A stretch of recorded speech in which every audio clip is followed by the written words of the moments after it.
ভালোবাসা দিবসের দিন ভালোবাসার মানুষটির অবহেলায় পরপারে চলে গেল শারমিন খাতুন।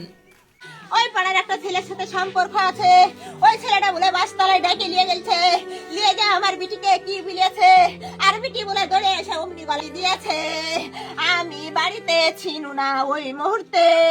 জানা যায় আসিফ নামের ওই যুবক সারাক্ষণ শারমিনের আশেপাশে ঘোরাফেরা করত, কখনো চোখের আড়াল হতে দিত না, স্কুলে বাড়িতে। তারপরেও কেন যে এমন হলো? এক বছর থেকে জ্বালাই গো, মাথা ঠিক হয় না। ওর সঙ্গে সম্পর্ক ছিল আপনার মেয়ের? মুখে মুখে করে বিটিকে নিয়ে বেড়াই।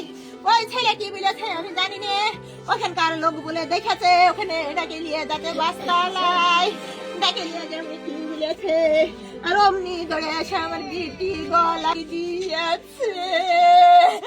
মেসেজ করে শারমিনকে বাজারের কাছে দেখা করতে বলে আসিফ। তারপরে দুজনের মধ্যে কথা কাটাকাটি হয়। তারপরেই দৌড়ে গিয়ে ঘরের দরজা বন্ধ করে এমন দুঃসাহসী সিদ্ধান্ত নেয় শারমিন। আমার বেটিকে চালাই আমি আর বাপকে সেদিন ভুলে আসনু। আপনার ছেলেকে আপনি শাসেন, আমার মেয়েকে আপনি দেখছেন, আপনার ছেলেকে আপনি দেখেন। স্কুলে গেলে স্কুলে যায়, প্রাইভেটে গেলে আপনার মেয়ের নাম? যায়। শারমিনা খাতুন। কোন ক্লাসে পড়ছে? এইটে। ও মা!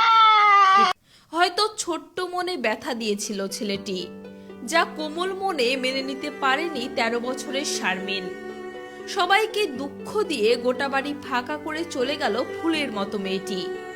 ভালোবাসা দিবসের দিনে ভালোবাসার মানুষটির জন্য এমন পরিণতি সত্যিই মেনে নেওয়া যায় না।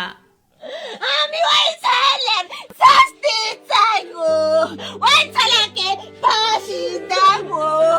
আমার মেয়ে চলে গেছে, আমি ওর মুখ দেখবো না, ওর মুখ দেখবো